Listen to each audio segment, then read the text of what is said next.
స్నేహితులారా, ఈ సమయాన్ని బట్టి దేవునికి వందనాలు తెలియజేస్తూ ఉన్నాను. ప్రేమపూర్వకంగా మిమ్మల్ని అందరినీ వాక్య ధ్యానంలోనికి ఆహ్వానిస్తూ ఉన్నాను. ఈ దినము దేవుడు మరొక అవకాశాన్ని అనుగ్రహించిన విధానంను బట్టి, ఆయన అనుగ్రహించిన జీవితాన్ని బట్టి దేవునికి నిండు కృతజ్ఞతలను తెలియజేస్తూ ఉన్నాను. మీ హృదయములందు క్రీస్తును ప్రభువుగా ప్రతిష్ఠించుడి అనే ఆలోచనను మీతో కూడా పంచుకోవడానికి ఇష్టపడుతూ ఉన్నాను కనుక దేవుని యొక్క వాక్యమును మీరు ముగింపు వరకు ఆలకించాలని మీ కుటుంబ సభ్యులతోనూ తోటి విశ్వాసులతోనూ ఈ వీడియో షేర్ చేసుకోవాలని, ప్రార్థన మనవులు ఎట్టివైనను కామెంట్స్ రూపంలో కానీ ఫోన్ కాల్ ద్వారా కానీ తెలియజేయండి. నమ్మకంగా మీ కొరకు ప్రార్థిస్తాము. ఈ వీడియో మీ ఆధ్యాత్మిక జీవితంలో ఉపయోగకరంగా ఉంది అని మీకు అనిపిస్తే దయచేసి ఈ ఛానల్ను సబ్స్క్రైబ్ చేసుకునవలసినదిగా మనవి చేస్తూ ఉన్నాను. లేఖనము పేతురు రాసిన మొదటి పత్రిక 3వ అధ్యాయం 15వ వచనం. మీ హృదయంలో యందు క్రీస్తును ప్రభువుగా ప్రతిష్ఠించుడి.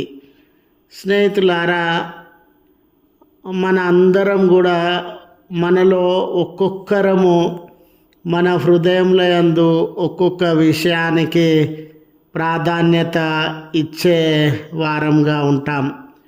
ఒకరి హృదయంలో ధనానికి ప్రాధాన్యత ఉండవచ్చు, మరొకరి హృదయంలో పగ ద్వేషాలకి ప్రాధాన్యత ఇచ్చి ఉండవచ్చు, ఇంకొకరి హృదయంలో ఈ లోక సంబంధమైన సుఖభోగములకు, తినుటకు త్రాగుటకు సంతోషించుటకు మొదటి స్థానాన్ని ఇచ్చి ఉండవచ్చు.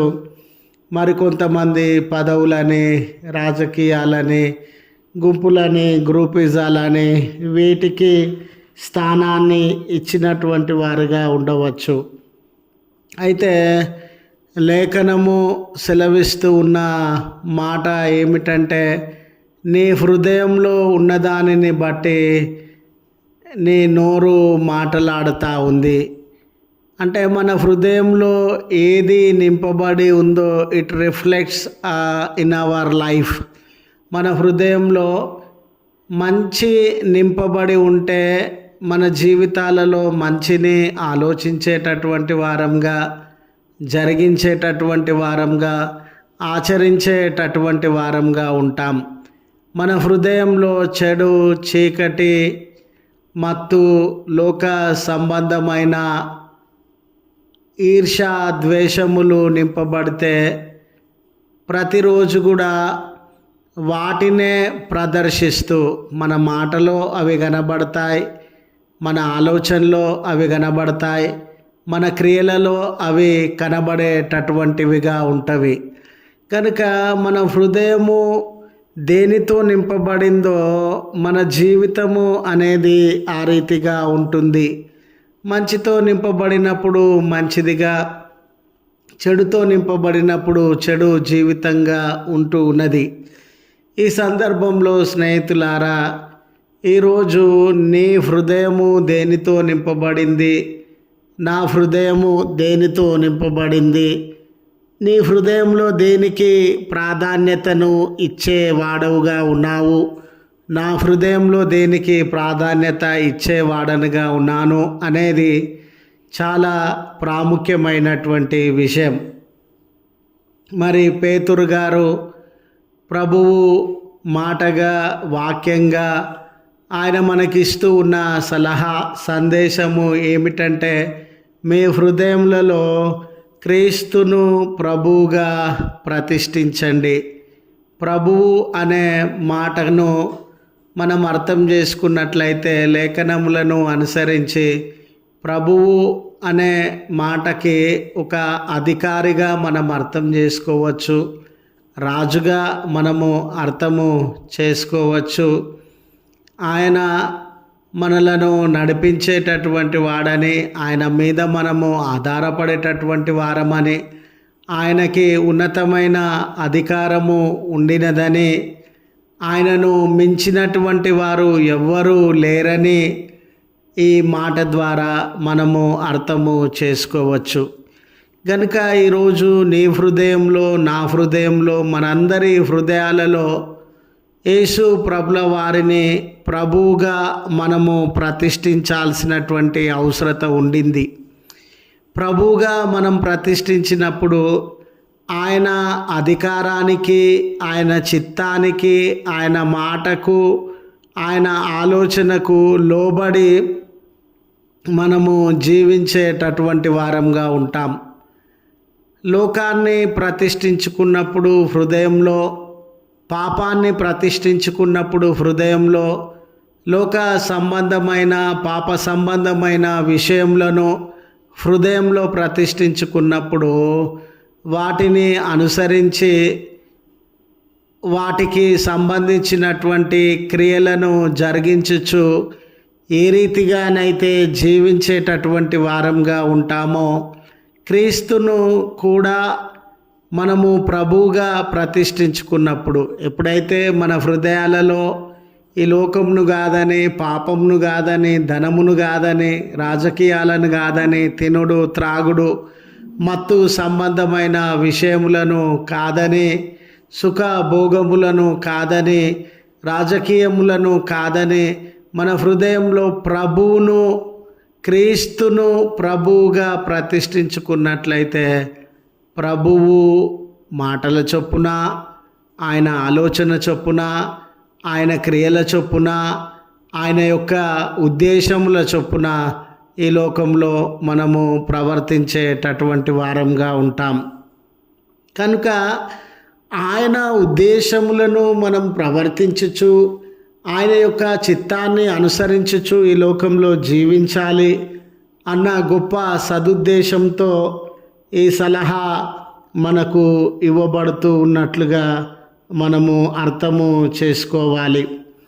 ఈ దినాలలో మానవ జీవితం ఏ రీతిగా తయారైందనంటే, ఒక యవన కుమారుడైనా, యవన కుమార్తె అయినా నవమాసాలు గర్భంలో మోసి ఎన్నో వయా ప్రయాసములను, చిక్కుముళ్లను భరించి జన్మనిచ్చిన తల్లిదండ్రులను జీవితంలో అన్నీ త్యాగము చేసి ఒక స్థానానికి తీసుకొని వచ్చి సర్వాన్ని కోల్పోయిన తల్లిదండ్రులను విడిచి ఒక యవ్వనస్తుని నా హృదయంలో ఉంచుకొని ఉన్నాను, ఒక యవ్వనస్తురాలిని నా హృదయంలో ఉంచుకొని ఉన్నాను అని సులభంగా చెప్పుచూ ఉన్న దినాలలో మనము ఉండినాం. ఇలాంటి తరుణంలో స్నేహితులారా, మన హృదయాలు దేనితో నింపబడినవి అని ఒకసారి మనము ఆలోచన చేసుకునేటటువంటి వారంగా ఉండాలని, దైవ సంబంధమైన విషయాలతో మరి ప్రభువునకి మొదటి స్థానాన్ని ఇచ్చేటటువంటి వారంగా ఉంటే ఆయన సంబంధులముగా జీవించి ఆయన రాజ్యంలో రాజ్య వారసులుగా ముద్రింపబడతామని గుర్తు చేస్తూ ఈ మాటలను ముగిస్తూ ఉన్నాను. ప్రార్థించుదము. కృపగల తండ్రి, ప్రేమగల మా రక్షక, మీ పరిశుద్ధ నామమునకు వందనాలయ. మా హృదయము అన్నిటికంటే ప్రాముఖ్యమైనదని మేము గ్రహించగలుగుతూ ఉన్నాం. మా హృదయంలో దేనిని మేము ప్రతిష్ఠించుకొని జీవిస్తామో ఆ ప్రతిష్ఠించిన దానిని బట్టే మా ప్రవర్తన ఆధారపడి ఉంటుంది అనే సత్యాన్ని ప్రభువా గ్రహించగలుగుతూ ఉన్నాం. ఈ దినాన వారి హృదయాలలో కోపాన్ని, వారి హృదయాలలో అసూయ ద్వేషములను, వారి హృదయాలలో సుఖభోగములను, వారి హృదయాలలో మత్తును, వారి హృదయాలలో రాజకీయములను, వారి హృదయాలలో పగ పన్నాగములను నింపుకొని జీవించేటటువంటి వారుగా ఉన్నారేమో. దయగలిగినటువంటి తండ్రి, మరి ఇవన్నిటినీ నింపుకొని జీవిస్తూ ఉన్న సందర్భంలో మీకు వ్యతిరేకమైనటువంటి వారముగా, దూరస్తులముగా జీవించేటటువంటి ప్రమాదము ఉండినదని, మా హృదయములలో నుండి మీకు ఇష్టము లేని విషయములను అన్నిటినీ తీసివేసి ప్రభువుగా, అధికారిగా, రక్షకుడవుగా మిమ్మల్ని ప్రతిష్ఠించే మనసు మా అందరికీ దయచేయండి అయ్యా. ఈ లోకం కంటే, లోక విషయాల కంటే, పాప సంబంధమైన విషయాల కంటే మొదటి స్థానాన్ని మీకు ఇవ్వగలిగిన జీవితాన్ని మాకు అనుగ్రహించండి అయ్యా. మీరు కన్నీళ్లను తుడవగలిగినటువంటి వారని, శ్రమలను దూరపరచగలిగినటువంటి వారని, ప్రభువా బంధకాల నుంచి విడుదలను అనుగ్రహించగలిగినటువంటి వారని, ఏ నీ కుమారుడు, ఏ నీ కుమార్తె, ఏ నీ కుటుంబము ఆదరించమని మీ వైపు తేరి చూస్తూ ఈ ప్రార్థనలో ఏకీభవించుచు ఉన్నారో, దయగల తండ్రి వారి జీవితాలలో ఆశ్చర్య అద్భుత కార్యములను జరిగించండి అయ్యా. ఈ ప్రార్థనలో ఏకీభవించుచు ఉన్న బిడ్డల జీవితాలలో విజయాన్నివ్వండి, చదువులనివ్వండి, ఉద్యోగములనివ్వండి, వివాహ కార్యములను జరిగించండి, సంతాన భాగ్యమును ప్రసాదించండి, వారి హృదయ వాంఛలను తీర్చండి, బలహీనతలలో నుండి వారిని లేవనెత్తండి. తండ్రి, బర్త్డే అని, వెడ్డింగ్ యానివర్సరీ అని గుర్తు చేసుకొనుచు ఉన్న బిడ్డలను నూతన దీవెనలతో నింపి సుదూర ప్రయాణముల కొరకు సిద్ధపడుతూ ఉండగా వారి ప్రయాణం అంతటిలో మీ కాపుదలను దయచేయమని క్రీస్తు పేరట వేడుకొనుచు ఉన్నాము తండ్రి. ఆమెన్. తండ్రి, కుమార, పరిశుద్ధాత్మ త్రియేక దేవుని దీవెన మనకు తోడై ఉండి మనలను కాపాడునుగాక. ఆమెన్.